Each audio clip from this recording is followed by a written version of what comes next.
आज जे प्रश्न मला आमच्या समोर आहेत तर मुलांनी विविध क्षेत्रातले प्रश्न विचारले आहेत. तर तिचा एक प्रश्न होता की हे ब्रह्मांड कसे निर्माण झाले. तर हा जो प्रश्न आहे याचं उत्तर काय आहे तर ब्रह्मांड होण्याआधी म्हणजे या युनिव्हर्स मध्ये जेव्हा काहीच नव्हतं एक सिंग्युलॅरिटी होती. तर सिंग्युलॅरिटी मध्ये एका छोट्याशा भागात जेव्हा पूर्ण ब्रह्मांडात ग्रह तारे काहीच नव्हतं, काहीही नव्हतं, अशा वेळेस एक बिग बँग नावाचा एक स्फोट झाला होता. हा महास्फोट होता. या स्फोटानंतर काय झालं की तो सिंग्युलॅरिटी जो पार्ट होता तो म्हणजे स्फोट झाल्यानंतर आपण पाहतो ना की शक्यतो काय होते, धूळ निघते, गॅसेस बाहेर पडतात. तसा स्फोट झाला तो आणि हा भयानक स्फोट होता.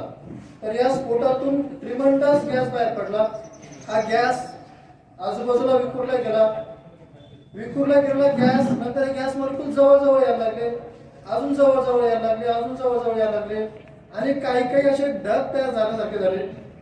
आणि नंतर या ढगांच्या म्हणजे समोर चालून काय झालं तर हे ढग जवळ गेले आणि हे ढग ते आपल्या या म्हणजे आपला जो पाऊस पडतो असे ढग होते, किती मोठा ढग होते कारण हे ब्रह्मांड आहे शेवटी. तर या ढगापासून हे ढग इथले हे मॉलिक्युल एकमेकांच्या सोबत राहून गोल फिरून हे ग्रह तयार झाले, हे तारे तयार झाले, हे पूर्ण विश्व तयार झालं.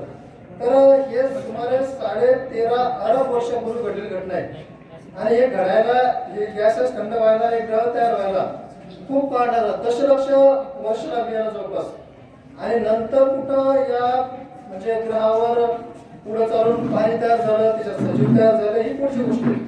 पण या प्रकारे ब्रह्मांड तयार झाल्याची एक थिअरी आहे ती सध्या प्रचलित आहे. धन्यवाद. पुढचा प्रश्न माझ्याकडे आलेला आहे. आपल्या डोळ्यांमध्ये काय आहे की ज्यामुळे डोळ्यांमधून पाणी येते, अश्रू येते?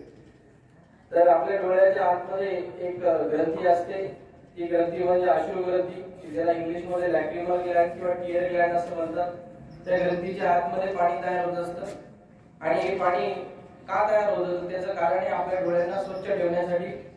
त्याचप्रमाणे आपल्या डोळ्यामध्ये धूळ कचरा जर गेला तर त्याला साफ करण्यासाठी सुद्धा, त्याचप्रमाणे कधी कधी आपल्याला भावना व्यक्त करण्यासाठी सुद्धा ते पाणी आपल्या डोळ्यामधून बाहेर येत असतं.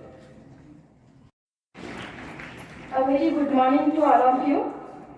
खूप छानसा असा प्रश्न आलेला आहे मला ह्या क्लासकडनं की जे सायन्स ज्यामुळे आपलं जीवन एवढं सुव्यवस्थित, सुरळीत आणि सोपं झालेलं आहे त्याचा शोध कोणी लावला असेल बरं? सायन्सचा शोध कोणी लावला?